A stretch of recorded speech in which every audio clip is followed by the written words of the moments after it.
저는 얼마 전 3년간의 결혼 생활을 모두 정리하고 아내와 이혼한 채 현재는 혼자 살고 있습니다. 결혼할 당시에도 아내가 정말 제 말을 안 듣고 세상 물정 모르는 사람이었어요. 그래도 사랑했기 때문에 다 극복할 수 있다고 생각했는데 제가 결혼이라는 것에 대해 아무것도 모르고 있었던 것 같더라고요.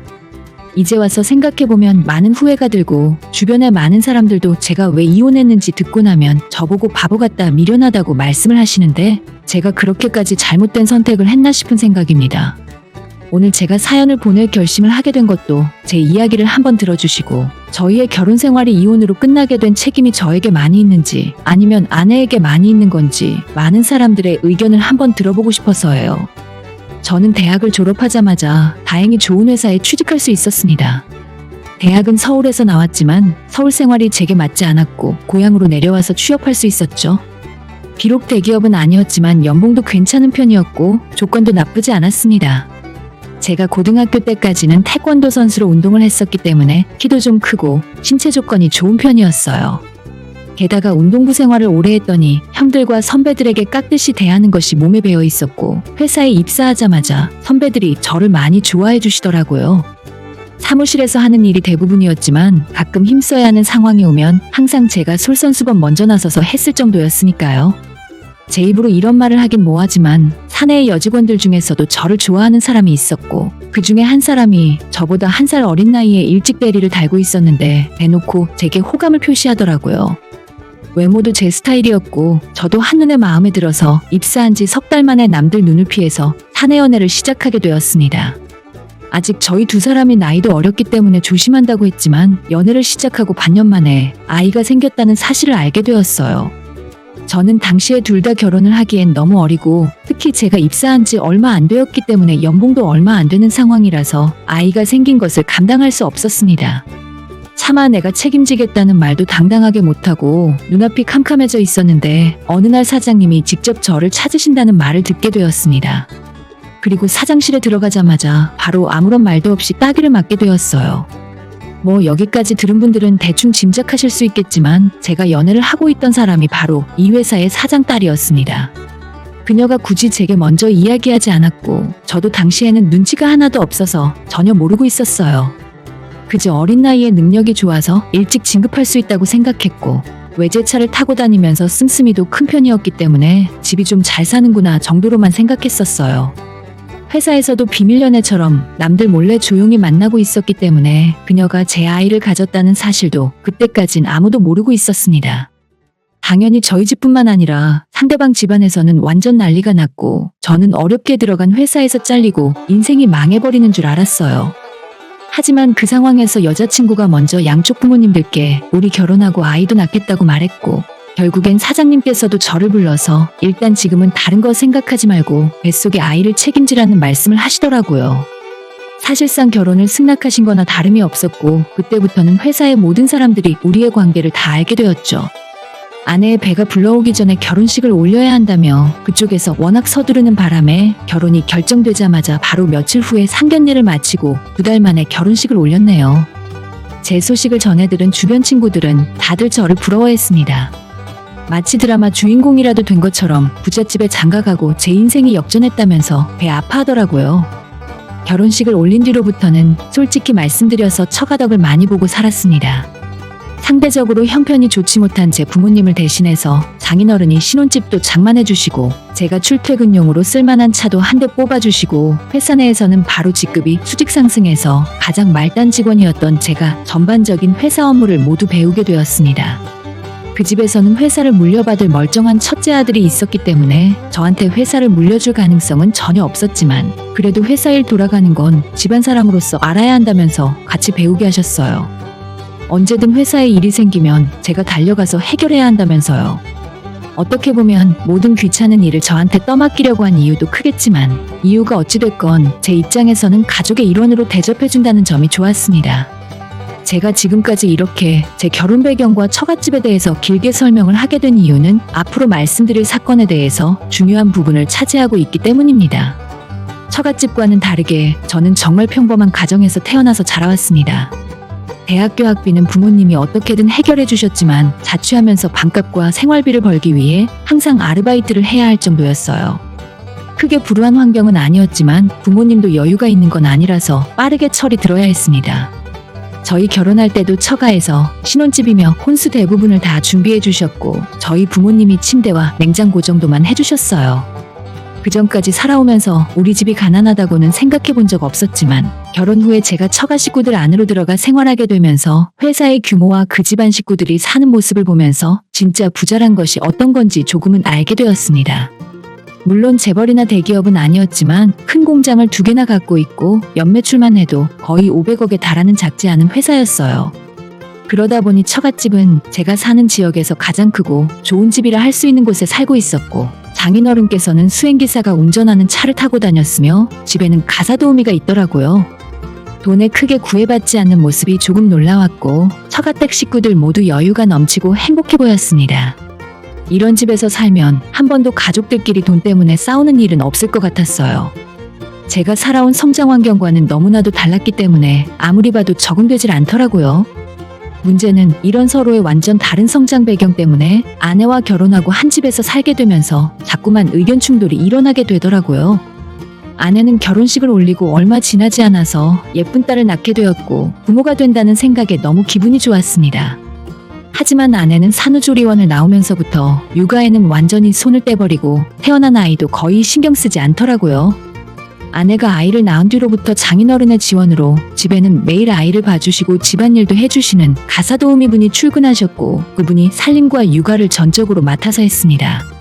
사실 아이 낳기 전에도 아내는 집안일을 직접 하지 않았고 일주일에 3번씩 청소와 빨래를 해주는 이모님이 있었기 때문에 아이의 손을 대지 않더라고요. 요리도 직접 하는 경우는 없었고 보통 외식을 하거나 집밥이 먹고 싶을 때는 집에서 가까운 처갓집에 가서 밥을 먹었습니다. 그래서 결혼하고 한참이 지나도록 아내가 해준 밥은 거의 먹어본 적 없었고 저뿐만 아니라 우리 아이마저 자기 엄마에게 모유는 고사하고 분유도 제가 타서 먹였어요. 모유 수유는 본인 몸매 망가진다면서 처음부터 할 생각이 없었고 분유 타서 먹이는 것도 낮에는 도우미 이모께서 하시고 밤에는 제 몫이에요. 그러다 보니 제 아내는 청소, 빨래, 요리 등등 가사일에 대한 그 어떤 것도 일절할 생각이 없고 태어나서 지금까지 해본 적도 없답니다. 장모님도 예전부터 집안일은 직접 하시는 경우가 드물었다 하고 그런 집안 환경에서 자라고 보고 자란 제 아내도 본인 스스로 할 생각은 없었어요. 잠깐씩 아이와 눈 마주치면서 놀아주는 것이 아내가 아이에게 엄마로서 해주는 전부였고 그나마 결혼 전엔 매일 회사로 출근해서 일이라도 했었는데 아이 낳고 그 이후로는 육아휴직도 아니면서 아무것도 안 하더라고요. 아내의 하루 일과는 매일 친구들 만나서 백화점으로 쇼핑을 하러 다니거나 교회로 드라이브를 하며 놀러 다니고 필라테스나 수영 같은 운동을 하며 지냅니다. 아내가 전에 회사에서 하던 업무는 모두 제게 인수인계 되었고 그 뒤로는 다시 출근할 생각도 없고 아이의 신경도 쓰지 않더라고요. 저는 처음에는 제가 잘 모르는 세상이 있었구나 하면서 신기했어요. 우리 부모님은 평생 맞벌이하며 지금까지도 일하며 살고 계시고 사람이라면 당연히 일을 하고 휴일에 쉬는 것이 맞는 일이라 생각하고 살았거든요. 아무것도 하지 않고 돈만 쓸어 다니고 놀면서 살 수 있다는 생각은 해본 적이 없었습니다. 그런 아내를 보며 시간이 지날수록 뭔가 잘못되었다는 생각이 들더라고요. 상식적으로 아이 엄마가 애한테 전혀 신경을 쓰지 않고 아주머니 손에 맡겨두기만 하는 것이 아이에게 과연 옳은 일인지 모르겠어요.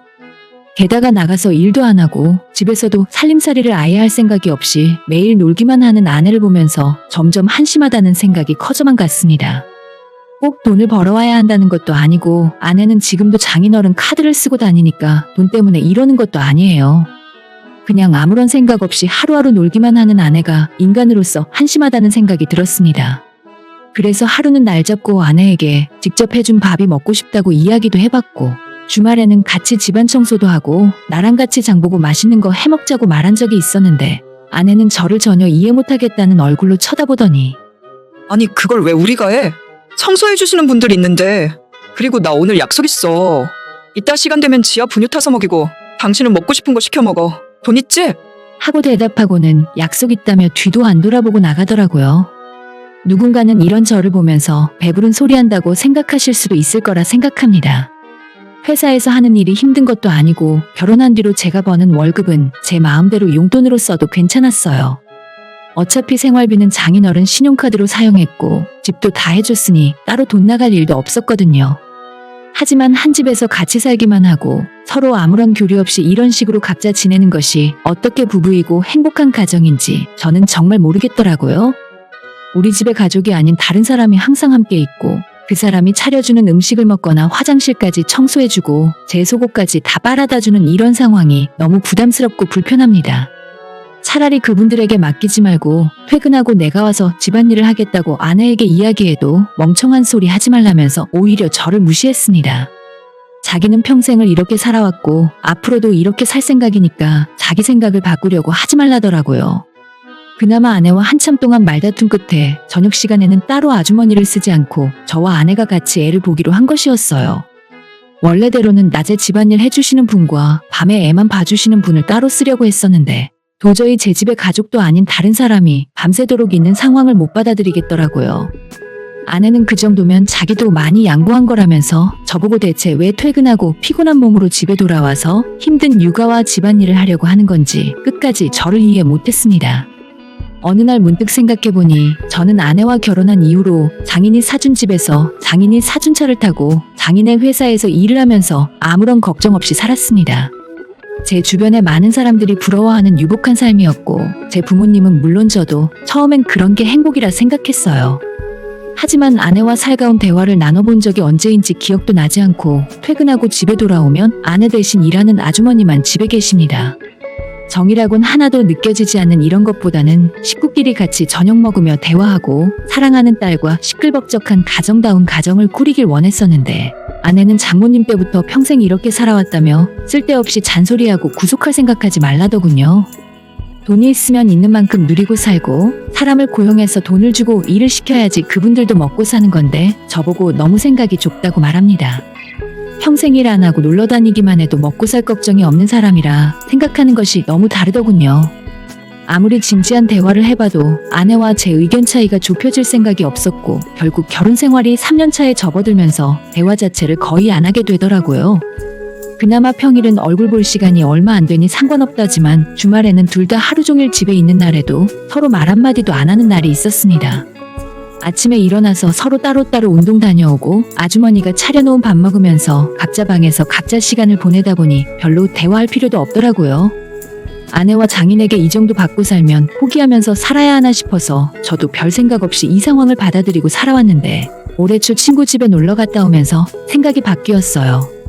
제 친구는 작년 봄에 동갑내기 와이프와 결혼해서 아이 낳고 살고 있었는데 얼마 전 집들이를 한다고 해서 놀러 갔었습니다.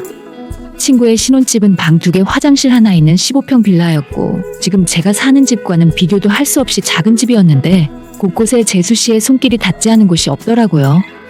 작은 소품 하나만 봐도 세 식구가 얼마나 행복하게 사는지 느껴질 정도였고 집안 곳곳 어딜 봐도 따뜻해 보이고 친구가 너무 행복해 보였어요.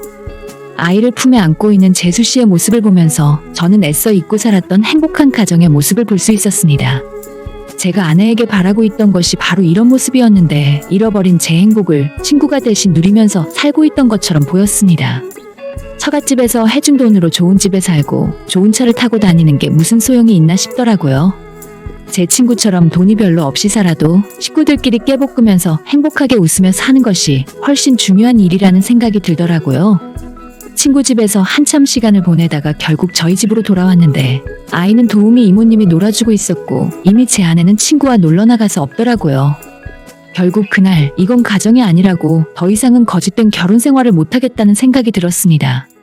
밤늦게 술에 취해 돌아온 아내에게 결혼하고 나서 처음으로 이혼을 하자 얘기했고 아내도 더 이상 제게 애정이 없었는지 길게 생각해 볼 것 없이 알겠다고 하더라고요. 며칠 후에 아내와 함께 주말에 장인어른을 찾아 저희 부부는 이혼할 생각이라고 말씀드렸더니 아이 양육권만큼은 절대 못 주겠다는 말씀만 제게 하셨습니다. 너무 단호하게 말씀하셨고 저도 제가 혼자서 딸을 키우는 것보다는 아내와 처갓집 환경에서 아이가 크는 것이 더 좋겠다고 판단해서 동의했어요. 그래서 지금은 아내와 합의 이혼하고 멀쩡하게 잘 다니던 회사도 그만둔 채 다른 일을 알아보고 있습니다. 이혼하면서 재산 분할이라고 하긴 뭐하지만 양육권을 포기하는 대가로 적지 않은 돈을 받고 나왔어요. 제 나이는 이제 겨우 30대 초반이고 앞으로 열심히 살아서 제 인생을 만들어 볼 생각입니다. 이혼하고 나서 며칠 뒤에 아내에게 연락이 와서 아이가 저를 찾으며 온다고 하더라고요. 평소에 아내 대신 제가 아이와 많이 놀아줬었고 여전히 아내는 아이에게 별다른 애정이 없어 보이기 때문에 어떻게 애를 달래야 하는지도 모르나 봅니다. 결국 그 전화 받고 한밤중에 달려가서 아이와 놀아주고 재운 다음에 집으로 다시 돌아왔어요. 정말 답답한 마음이었고 어떻게 제 딸을 마음 놓고 맡겨놓을 수 있을까 싶더라고요. 그 일이 있고 나서 며칠 후에 장인어른이 제게 다시 전화를 거시더니 이혼은 없던 일로 하고 다시 집으로 돌아와서 사위로 지내면 안 되겠냐고 물어보셨어요. 저는 사랑 없는 결혼 생활은 더 이상 할 수 없을 것 같다고 대답하고 대신 제 딸이 저를 찾으면 언제든지 가겠다고 말씀드렸죠. 장인어른은 아쉬움이 많은 듯 계속 저를 사위라고 부르면서 집으로 돌아오라 하셨지만 아내의 변화 없이는 그럴 일은 일어나지 않을 거라 대답했어요. 그리고 장인어른 장모님 생각과는 다르게 아내는 전혀 이 상황을 신경 안 쓰는 것 같더라고요. 저희 부모님은 제가 어울리지도 않는 부잣집에 장가가서 지금껏 눈치 보고 살다가 이혼 당한 줄로 오해하고 계십니다. 그런 게 아니라고 아무리 이야기했는데도 지금까지 항상 저를 측은하게 바라보세요. 처갓집 사람들이 저를 괴롭히거나 무시하고 따돌린 적은 한 번도 없습니다. 다만 제가 그분들과 살아온 방식이 맞지 않았던 것 같아요. 제 친구들이나 주변의 많은 사람들은 왜 바보같이 스스로 복을 걷어차고 나왔냐며 한심하다 하지만 그렇게 무미건조하게 사는 것이 무슨 의미가 있는 건지 저는 잘 모르겠습니다. 돈이야 앞으로 제가 열심히 일해서 벌면 그만이고 살면서 또 다른 좋은 인연을 만날 수 있을지 없을지는 모르겠지만 최소한 저와 비슷한 생각을 가진 사람을 만난다면 작은 일에도 함께 행복하게 지낼 수 있는 사람을 만났으면 좋겠네요. 그저 아무것도 모르는 제 딸이 행복하기만을 바랄 뿐이고 따로 떨어져서 살고 있지만 언제든 딸이 저를 부르면 달려갈 겁니다. 오늘의 사연은 여기까지입니다. 구독과 좋아요, 알림 설정 부탁드려요. 다들 행복하시고 좋은 하루 되세요.